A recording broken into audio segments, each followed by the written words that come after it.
వివాహానికి ఏ గ్రహ బలం ముఖ్యం? చాలా వీడియోలు చేసి పెడుతూ ఉన్నాను. మరి నచ్చినట్లయితే లైక్ చేయండి, షేర్ చేయండి, సబ్స్క్రైబ్ చేయండి. మగవారికి అయితే ఏ గ్రహ బలం ఉండాలి, ఆడవారికైతే ఏ గ్రహం ఉండాలి, అలాగే ఆలస్య వివాహాలు ఎందుకు అవుతాయి? ఈ వ్యక్తి ఫిబ్రవరి నెల 1990లో జన్మించారు. వీరి లగ్నము కర్కాటక లగ్నం కర్కాటకం, చంద్రుడు. మరి చంద్రుడు వ్యయస్థితి పొందారు, లగ్నం నుంచి వ్యయస్థితి. రాశి మిథున రాశి, బుధుడు. నక్షత్రం పునర్వసు, గురుడు. అంటే గురు చంద్ర బుధులు ముగ్గురు శుభగ్రహాలే వీరికి. మరి సప్తమం ఎవరు ఈ వ్యక్తికి? సప్తమం రాశి శని భగవానుడు. 1 2 3 4 5 6 1 2 3 4 5 6 7 8. సప్తమం అష్టమం మకర రాశి, అష్టమం కుంభరాశి. సప్తమాధిపతి శని భగవానుడు అయ్యారు. వీరికి లగ్నంలో కేతువు, సప్తమంలో రవి రాహు బుధులు, షష్టంలో శుక్ర కుజ శనులు, వ్యయస్థానంలో గురుచంద్రులు ఉన్నారు. మరి వీరి వివాహానికి ఆలస్యానికి కారణమేమి? మరి నవాంశలో చంద్రుడు వృషభ రాశిలో ఉన్నారు. రాహుకుజులు 1 2 3 4 5 6 7 8 9 రాహుకుజులు భాగ్యం. రవి దశమం, స్వక్షేత్రము స్వరాశి పొందారు ఇక్కడ. మరి లగ్నంలో వృశ్చిక లగ్నమైంది, నవాంశ లగ్నం. శని భగవాన్ లగ్నంలో ఉన్నారు. శుక్ర గురువులు కలిసి ఉన్నారు ద్వితీయంలో. కేతువు అంటే ఇక్కడ ద్వితీయం సప్తమం చూసుకోము. ఏ రాశి పొందారు, ఏ నవాంశ పొందారు? నవాంశలో ఏ రాశి? స్వరాశి పొందారా, స్వనవాంశం అంటాం, పొందారా? ఇవి చూసుకుంటాం. మరి రవి మకర రాశిలో ఉంటే నవాంశ చక్రంలో స్వక్షేత్రంలో పొందే రవి బలం ఉంది. మరి ఇప్పుడు ఈయనకి ఎందుకు వివాహం లేట్ అయ్యింది? ఈయన నక్షత్ర పునర్వసు కదా. గురు మహాదశ అయిపోయింది, శని మహాదశ అయిపోయింది, బుధ మహాదశ. ప్రస్తుత మహాదశ బుధ మహాదశ. బుధుడు ఈ లగ్నానికి 1 2 3 తృతీయ వ్యయాధిపతి. ఇది యోగించదు. అయితే ప్రస్తుతం బుధుడిలో రవి మహాదశ, రవి అంతర్దశ జరుగుతుంది. ఇప్పుడు కూడా వివాహం లేటు.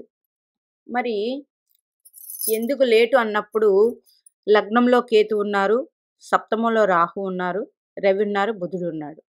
మరి బుధుడు ఈ లగ్నానికి యోగకారకుడు కాదు. రవి ద్వితీయాధిపతి, సప్తమంలో ఉన్నారు. అంటే బుధుడు రాహు రవి ఉన్నారు. బుధుడు కూడా పాపకత్వం పొందుతారు. సప్తమంలో 3 పాపగ్రహాలు ఉన్నట్టు. మరి సప్తమాధిపతి శని భగవానుడు వ్యయస్థితి పొందాడు షష్టమంలో. ఇది మంచిది కాదు. శుక్రుడు మగబ్బాయి అంటే ఎవరికైనా మగవారికి శుక్రుడు వివాహానికి, ఆడవారికి గురు కుజులు, అలాగే మగవారికి చంద్రుడు కూడా. చంద్రుడు వ్యయస్థితి పొందాడు. ఈయనకి వివాహం లేటు. మరి ఎప్పుడవుతుందండి అన్నప్పుడు మీ సప్తమాధిపతి శని భగవానుడు ప్రస్తుతం కుంభరాశిలో ఉన్నారు. ఎక్కడ? అష్టమ రాశిలో. అష్టమాధిపతి శని భగవానుడు కుంభరాశిలో ఉన్నారు. ఇది ఇలా తీసుకుంటే ఇప్పుడు దశ ఎవరు? బుధ మహాదశ. 1 2 3 4 5 6 7. దశానాథుడి నుంచి సప్తమాధిపతి ఎవరు? చంద్రుడు అయ్యారు. కాబట్టి చంద్ర భగవానుడి బలం తీసుకుని మనం జాతక చక్రానికి చూసుకోవాలి. అంటే ఇప్పుడు బుధ మహాదశలో చంద్ర అంతర్దశ వస్తుంది. అప్పుడు గట్టిగా ప్రయత్నించండి, వివాహం అవుతుంది. అది ఎప్పుడు 16/10/2024 నుండి 16/3/2026 వరకు టైం ఉంది. ఈ టైంలో వివాహం అవుతుంది. మరి అయితే వివాహం అయ్యేటప్పుడు మాత్రం జాగ్రత్తగా సంబంధం అన్నీ చూసుకొని మాట్లాడుకోవాల్సింది. ఎందుకు సప్తమాధిపతి చాలా వీడియోల్లో చెప్తూ ఉన్నాను. సప్తమాధిపతి అష్టమ స్థానంలో అయినా పర్వాలేదు కానీ తన వెనకనున్న రాశి షష్టమ స్థానంలో స్థితి పొందకూడదు. అది కూడా షష్టమం అంటే సప్తమానికి వ్యయం అవుతుంది. అదొక పాయింట్. తర్వాత షష్ఠ స్థానం, లగ్నం నుంచి షష్ఠ స్థానం మంచిది కాదు. ఈయన శని భగవానుడు, కుజుడు, శుక్రుడు ఒక శుభగ్రహం ఉన్నప్పటికీ శుక్రుడు కూడా వివాహానికి కారకుడు కాబట్టి ఇది కొంచెం ఇబ్బందికరమైంది. కాబట్టి 1, 2, 3, 4, 5 ఐదవ స్థానాధిపతి కుజుడు, తర్వాత దశమాధిపతి కుజుడు ఈ లగ్నానికి ఈయనతో ఉన్నారు. ఎవరు? శుక్ర ప్లస్ శని ప్లస్ కుజ. అయితే ఇక్కడ ఒకటి సప్తమాధిపతి మీద ఇక్కడ ఒక ప్లస్ పాయింట్ ఉంది. ఏంటంటే డైరెక్ట్గా గురుడు, చంద్రుడు లగ్నాధిపతి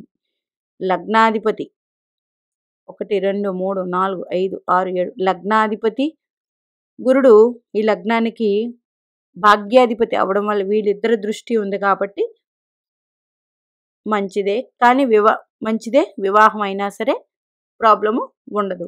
అయితే వివాహానికి మాత్రం లేటు. ఎప్పుడు అంటే ఇప్పుడు నడుస్తున్న బుధ మహాదశ యోగించదు ఎవరికి? కర్కాటక లగ్నానికి. అందువల్ల వివాహం లేటు. అయితే ఇప్పుడు బుధుడు అంతర్దశలో బుధ మహాదశలో చంద్ర అంతర్దశ వస్తుంది. ఎందుకు? బుధుడి నుంచి దశానాథుడి నుంచి సప్తమాధిపతిని తీసుకోవాలి. 1, 2, 3, 4, 5, 6, 7 ఎవరు? చంద్రుడే వచ్చాడు. ఈ చంద్రుడు ఎవరు? లగ్నాధిపతి అయ్యి తన వెనకరున్న రాశిలో ఉన్నప్పటికీ పునర్వసు నక్షత్రంలో చంద్రుడు నక్షత్రాధిపతితో కలిసి గురుడితో ఉన్నారు కాబట్టి 100% వివాహయోగం నెక్స్ట్ ఇయర్ ఈ మధ్యలో వివాహయోగం ఉంది. ప్రస్తుతం శని భగవానుడు 2025 వరకు మీనరాశిలో ఉంటారు. కుంభరాశిలో, తర్వాత మీనరాశి, తర్వాత వృషభంలోకి గురుడు వస్తారు. 1, 2, 3, 4, 5, 6, 7, 8, 9 1, 2, 3, 4, 5, 6, 7, 8, 9 చూడండి. గురు దృష్టి సప్తమం మీద పడుతుంది. వృషభంలోకి వచ్చిన తర్వాత ఇది కూడా యోగ కాలమే. గట్టిగా ప్రయత్నించండి. తర్వాత మీనరాశిలో రాహు ఉన్నారు, కేతువు కన్యారాశిలో ఉన్నారు. గురు దృష్టి పడినప్పుడు 1 సంవత్సర కాలం గట్టిగా యోగం ఉంది. అంటే ఇప్పుడు అక్టోబర్ నెల చెప్పాను కదా, మే 2, 2024 నుండి మీరు 1 సంవత్సరం అంటే మళ్ళీ 25 మే వరకు గట్టి ప్రయత్నాలు చేసుకోండి. వివాహం 100% అవుతుంది. మంచి భార్య కూడా వస్తారు. ఎందుకంటే సప్తమాధిపతి మీద జాతక చక్రంలో, మీ జాతక చక్రంలో సప్తమాధిపతి మీద గురు దృష్టి ఉంది. అది ఓకే. ఇదే టైంలో సప్తమ స్థానం మీద గురు దృష్టి ఉంది కాబట్టి 100% ఈ టైంలో అయితే మంచి వివాహం జరగడానికి ఆస్కారం ఎక్కువ ఉంటుంది. మరి చంద్రుడు వృషభ రాశిలో ఉన్నారు. ఇది కూడా మంచిదే. నవాంశలో గురు శుక్రులు ధనుస్సు రాశిలో ఉన్నారు. ఇది మంచిదే. గురు నవాంశ పొందారు. ఇన్ని రకాలుగా ఉంది. ఎందుకు లేట్ అయ్యిందన్న కారణానికి దశ కూడా యోగించాలి. ఆ దశ యోగించలేదు కాబట్టి ఇంతవరకు ఇబ్బందులు కాబట్టి ఉన్నారు. కాబట్టి ఇన్ని విధాలుగా మనం చూసుకోవాలి. ఎందుకు లేట్ అవుతుంది అన్నప్పుడు ప్రతి వ్యక్తికి జన్మించాక చదువు అవ్వాలి, చదువు అయిన తర్వాత ఉద్యోగం రావాలి, ఉద్యోగం అయిన తర్వాత మ్యారేజ్ అంటే వివాహం అవ్వాలి. ఆ టైంకి మీకున్న దశ యోగించాలి. ఆ దశ ఏమైనా యోగించిన దశ వచ్చినప్పుడు ఇలాంటి ఇబ్బందులు వస్తూ ఉంటాయి. తర్వాత సప్తమంలో 3 అంటే బుధుడు శుభగ్రహం అయినప్పటికీ చూడండి, ఈ లగ్నానికి బుధుడు యోగకారకుడు కాదు, సప్తమంలో స్థితి పొందారు. బుధుడు పాపగ్రహాలతో ఉంటే చాలా ఇబ్బందిని తను కూడా పాపత్వం పొందుతారు కాబట్టి రవి రాహువులు ఉన్నారు. ఇవన్నీ ఒక రకమైన ఒక ఇబ్బందికరమైన దశలు. అందువల్ల వివాహానికి ఈ ఆలస్యం అవుతూ ఉంటుంది. ఉదాహరణ జాతక చక్రం ఇది. తర్వాత ఎక్కువగా మీరు శుక్రగ్రహ ఆరాధన చెయ్యండి వివాహం కోసం. శుక్రవారం లక్ష్మీదేవి ఆరాధన చేసి లక్ష్మీదేవితో పాటు లక్ష్మీనారాయణుల ఆరాధన చెయ్యండి వివాహం కోసం శుక్రవారం రోజు. సోమవారం రోజు పార్వతీ పరమేశ్వర్ల ఆరాధన చెయ్యండి, ఉమామహేశ్వర్ల ఆరాధన చెయ్యండి. ప్రొద్దున్న కన్నా సంధ్యవేళ సాయంకాలం సోమవారం గుడికి వెళ్ళి వివాహం అవ్వాలని పూర్వజన్మ పాపాలు, ఏహజన్మ పాపాలు, పూర్వజన్మలో ఏమేం పాపాలు ఉన్నాయో తొలగించి మాకు వివాహం కావాలని రోజు 41 రోజులు వెళ్ళండి. ఎప్పుడు? మీరు మే 2వ తర్వాత గురుబలం పెరిగినప్పుడు వెళ్ళండి. 100% వివాహం అవుతుంది. అందువల్ల ఇలాంటి చిన్న చిన్న రెమెడీలు చేసుకుంటూ మనకి ఎందుకు లేట్ అయ్యింది, ఎందువల్ల లేట్ అయింది, ఏమి ఇబ్బందులు, ఇవన్నీ చూసుకుని మనం వివాహానికి సిద్ధం కావాలి. వివాహ టైము రాకుండా సిద్ధమైన వివాహం జరగదు. ప్రస్తుతం అయితే 2024 అక్టోబర్ వరకు వివాహం లేదు. అక్టోబర్ తర్వాత బలంగా ఉంది. గురుడు కూడా మే నెల నుంచి సప్తమ స్థానాన్ని వీక్షిస్తారు. ఈ లగ్నం నుంచి రాశి నుంచి అయితే వ్యయస్థితి అయినా సరే రాశి నుంచి వ్యయస్థితి గురుడు, ఇది యోగం కాదు. అయితే లగ్నం నుంచి చూడండి లాభస్థానం పొందారు. ఇది చంద్రుడు మనకారకుడు కాబట్టి చంద్రుడి నుంచి మీరు కొంచెం ఇబ్బంది పడినా లగ్నం నుంచి యోగమే కాబట్టి లగ్నం నుంచి సప్తమాన్ని వీక్షిస్తారు కాబట్టి గురుడు 100% వివాహ యోగం ఇస్తారు. తర్వాత ఎప్పుడు మే 2న వస్తూ ఉన్నారు గురుడు ఇక్కడికి మేషం నుంచి వృషభంలోకి వస్తూ ఉన్నారు. శని దృష్టి కూడా పోతుంది గురుడు మీద. ఇన్ని రకాలుగా ఈ జాతకానికి ఉంటుంది.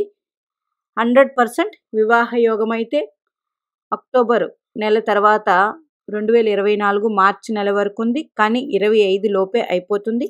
ఈ పరిహారాలు మాత్రం చేసుకోండి. శుక్రవారం లక్ష్మీనారాయణల ఆరాధన, సోమవారం ఈశ్వరారాధన, సాయంకాలం ఈవినింగ్ టైంలో వెళ్ళి మీరు పూజ అంటే పూజే చేయక్కర్లేదు. ఆ శివారాధన శివస్తోత్రాలు చదువుకొని మీకు ఏ బాధ ఉందో ఆ బాధ చెప్పుకున్నట్లయితే 100% జరిగి తీరుతుంది.